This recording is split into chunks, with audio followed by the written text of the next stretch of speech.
James Carter stepped out of his car and adjusted the cuffs of his neatly pressed navy blue suit. The crisp evening air carried the scent of rain, a faint reminder of the storms he had weathered, both on the battlefield and in life. After serving in the military for over a decade, James had returned to his hometown, a place that had changed in many ways but remained the same in others. The streets felt familiar yet distant, the skyline dotted with new businesses and high-end establishments that hadn't been there before he left. Tonight, James wasn't looking for trouble. He wasn't searching for confrontation or conflict. He simply wanted a quiet evening, a good meal, and a moment to breathe. After years of sacrifice, deployments in hostile territories, and witnessing the worst humanity had to offer, he longed for normalcy. And so he had chosen LeBlanc, a well-known upscale restaurant in the heart of the city. LeBlanc was a place where the elite dined, corporate executives, politicians, and socialites. It wasn't just a restaurant, it was a symbol of status, a place where the wealthy gathered over filet mignon and aged wine. James had made a reservation in advance, knowing full well that the restaurant wasn't the type to welcome walk-ins. His military pension and savings allowed him certain luxuries, and he had earned the right to treat himself. As he stepped through the doors, the restaurant's ambiance washed over him. The soft clinking of glasses, the low murmur of conversations, and the delicate notes of a live pianist playing in the background created an atmosphere of refinement. Crystal chandeliers hung from the ceiling, casting a warm golden glow over pristine white tablecloths. The air was thick with the aroma of truffle butter, seared steak, and freshly baked bread. James walked toward the hostess stand, his posture straight, his presence strong but unassuming.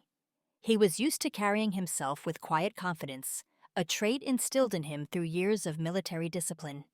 The hostess, a young woman with meticulously styled blonde hair and an expression of polite indifference, barely glanced at him before turning her attention back to her seating chart. He waited patiently, not wanting to assume the worst. After all, he had a reservation. He belonged here, just like any other paying customer. But as he stood there, a few curious glances flickered his way from other patrons. Some barely looked up from their meals, while others stole quick, assessing looks before returning to their conversations. It was a subtle thing, a barely perceptible shift in the air, but James had felt it before, the unspoken question of whether he truly belonged. Still, he kept his composure, his hands resting calmly at his sides. Tonight was supposed to be simple. A good meal, a quiet evening, nothing more. But in places like these, where wealth and privilege dictated the rules, things were rarely that simple. James approached the hostess stand with quiet confidence, his broad shoulders squared, his expression calm.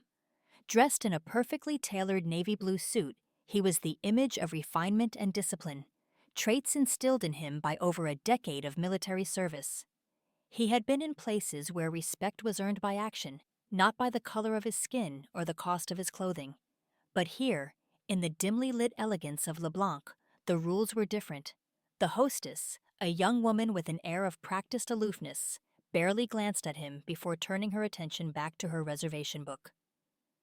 James cleared his throat politely. "Good evening," he said in a measured tone. "I have a reservation under James Carter." The hostess finally looked up, her perfectly sculpted brows furrowing slightly. Her gaze flickered over him.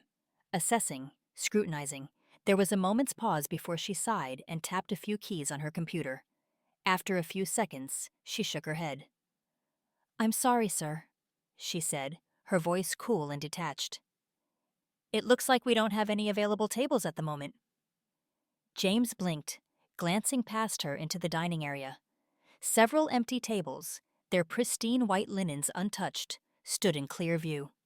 He turned back to the hostess, his voice still calm. "I made a reservation in advance," he said, pulling out his phone to show the confirmation email. "Here's the proof." The hostess hesitated, her lips pressing into a thin line. "I understand, sir, but we're at full capacity. There must have been a mix-up."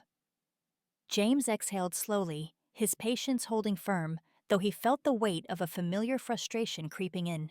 Before he could respond, a new voice entered the conversation, one laced with unmistakable authority and irritation. "Is there a problem here?" The restaurant manager, a middle-aged man with slicked-back hair and an expensive watch, stepped forward. His gaze swept over James with casual disdain. He barely glanced at the phone in James's hand before scoffing. "Sir, perhaps there's been a misunderstanding," the manager said, his voice louder than necessary.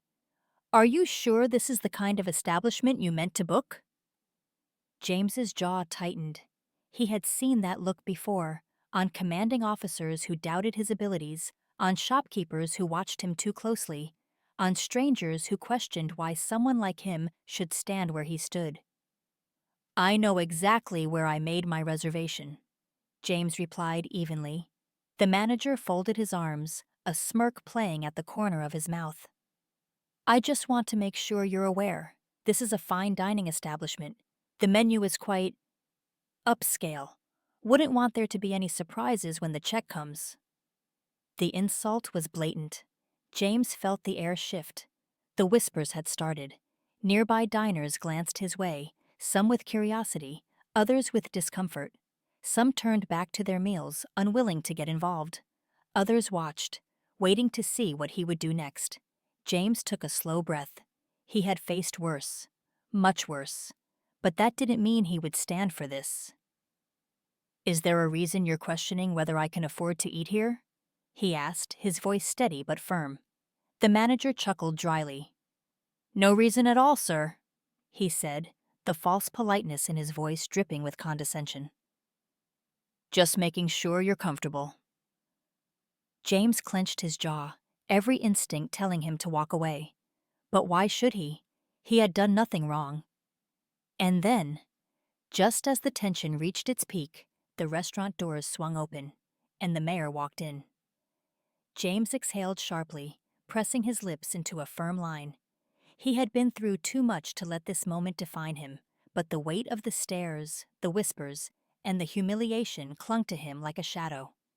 He had faced enemy fire in foreign lands, fought for a country that didn't always fight for him, and now, here he was, being reduced to a man begging for a seat at a table he had rightfully reserved. With one last look at the restaurant manager, James turned, ready to leave. But just as he took a step toward the door, a familiar voice rang out across the room. "James Carter? Is that really you?" James froze, turning toward the entrance as the crowd instinctively parted. Mayor Lisa Rodriguez stood at the doorway, dressed in a sharp navy blazer, her presence commanding yet warm. She wasn't alone. A small entourage of aides and city officials trailed behind her, their conversations halting as they followed her gaze. The mayor's brown eyes widened in pleasant surprise as she strode toward him with the kind of confidence that made people pay attention. James had met her once, briefly, at a veterans event before he left for his final deployment. She had always been known for her unwavering support of service members and her push for equality in the city. "Madam Mayor," James greeted, forcing himself to regain his composure. Mayor Rodriguez didn't hesitate.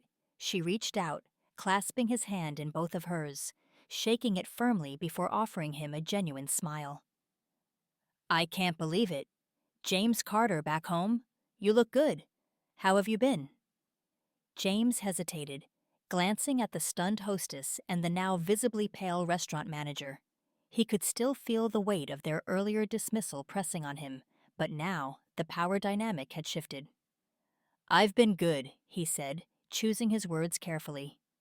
The mayor's smile faltered as she glanced around. Her gaze landed on the empty tables, the stiff posture of the hostess, and the guilty expression on the manager's face. It didn't take her long to piece it together. "Wait a second," she said, her tone changing. "Why are you standing here? Why aren't you seated?" The room fell into a tense silence. The hostess swallowed hard, casting a desperate glance toward her manager, who looked like he wanted to disappear into the floor. James, ever composed, simply raised an eyebrow. "I was just told there weren't any available tables." The mayor's expression darkened, and when she turned to the manager, her voice was as sharp as a blade. "Really? No tables? Because I see at least 3 open right now. She gestured toward the empty spots in plain view. The manager opened his mouth, likely to spin another excuse, but the mayor wasn't interested. She turned back to James, her voice regaining its warmth. James, you're not going anywhere. You're dining with me tonight. The room stirred with energy. Other patrons exchanged glances, the discomfort of moments before shifting into something else. Curiosity, maybe even admiration.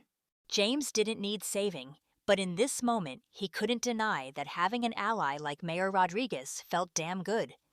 And just like that, the evening took a turn no one in the restaurant would soon forget. The restaurant manager's smug expression faltered the moment he recognized Mayor Lisa Rodriguez standing at the entrance. The murmurs in the dining area grew louder, some patrons sitting up straighter as they realized who had just walked in. The mayor, a sharp and commanding woman in her early 50s, strode into the room with an air of quiet authority. Dressed in a tailored burgundy blazer, she carried herself with the ease of someone used to being in charge. But tonight, her focus wasn't on politics or city affairs. It was on James Carter, the man standing in front of the hostess stand, a man who had served his country with honor, now being humiliated in his own hometown. James?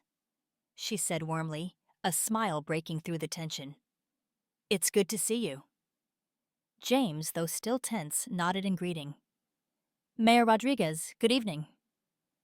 The manager, who had gone pale, quickly stepped in, forcing an awkward chuckle.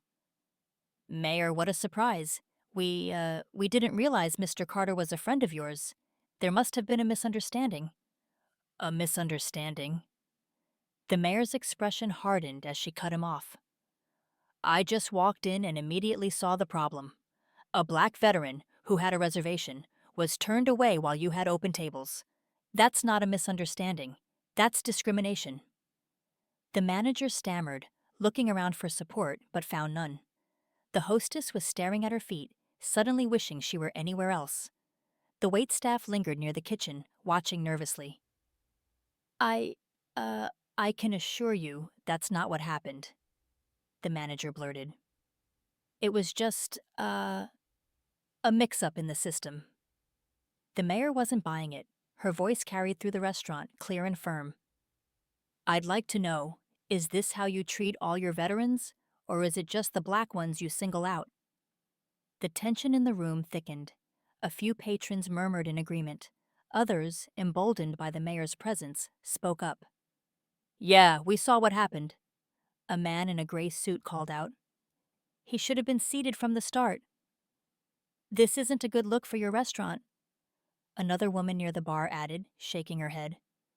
The restaurant manager's forehead glistened with sweat. He cleared his throat and forced a pained smile. Of course, we'll be happy to seat Mr. Carter immediately. No, the mayor said, stepping beside James. You'll seat both of us. I'll be dining with him tonight. The entire atmosphere of the restaurant shifted. The servers scrambled into motion, pulling out a table in the best part of the dining room. The manager gestured frantically for them to bring out menus and wine. But the damage had already been done. The illusion of exclusivity and prestige that LeBlanc prided itself on had been shattered. Everyone in the restaurant had seen what had transpired, and no amount of backtracking could erase it. Phones were out. People were whispering, and it was clear that by morning, this incident would spread beyond the restaurant walls. James allowed himself a small, measured breath. He had faced injustice before, but this time he wasn't alone. The mayor's unwavering stance had turned humiliation into accountability, and as he took his seat, he knew that this was far from over. Tonight, the restaurant had tried to deny him a meal.